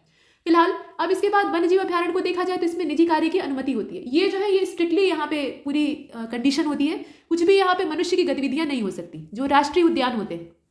जबकि जो वाइल्ड लाइफ सेंचुरी होती है वहाँ पे अपने प्राइवेट काम को करने की परमिशन होती है।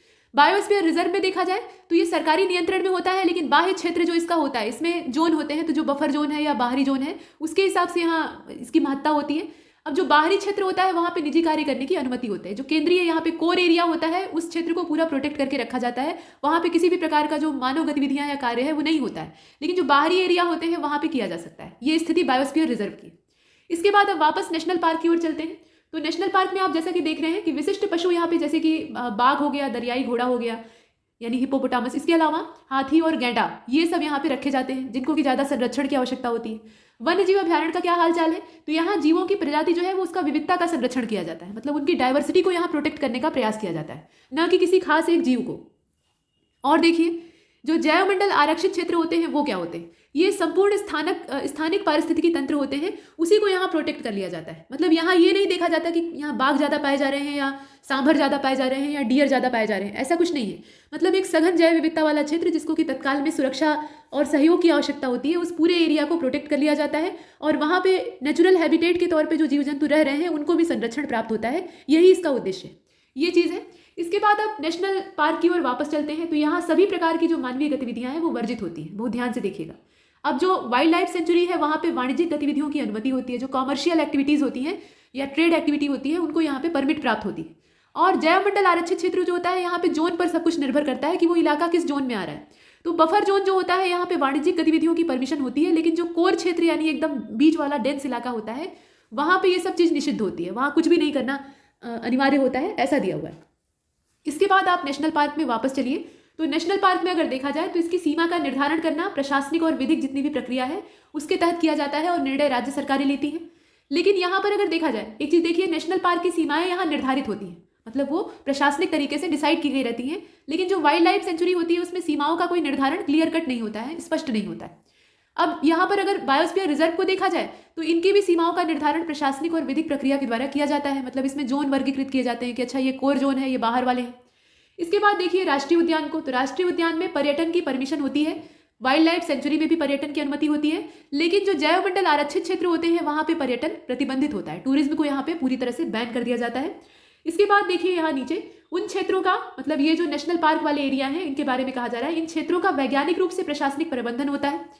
अगर वाइल्ड लाइफ सेंचुरी को देखा जाए तो इनका भी वैज्ञानिक रूप से प्रशासनिक प्रबंधन होता है, और ये वाले जो है इनका भी वैज्ञानिक रूप से प्रशासनिक प्रबंधन होता है। इसमें साइंटिफिक टेक्नोलॉजी और जो लेटेस्ट टेक्नोलॉजी है उसको लगाया जाता है ताकि ज़्यादा बेहतर रिजल्ट प्राप्त किए जा सके। तो ये काम तीनों में होता है। ये हमने डिफरेंस देखा, सिमिलरिटीज़ भी देखी और डिफरेंसेस भी देखे। इस प्रकार से हमने तीनों के बीच का अंतर प्राप्त किया। नेशनल पार्क है, वाइल्ड लाइफ सेंचुरी है और बायोस्फीयर रिजर्व है।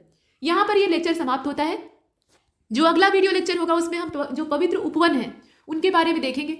एक तरफ उपवन दिया है और दूसरी तरफ वो किस राज्य में स्थित है इसको हम जानने का प्रयास करेंगे। लेकिन तब तक के लिए नमस्कार।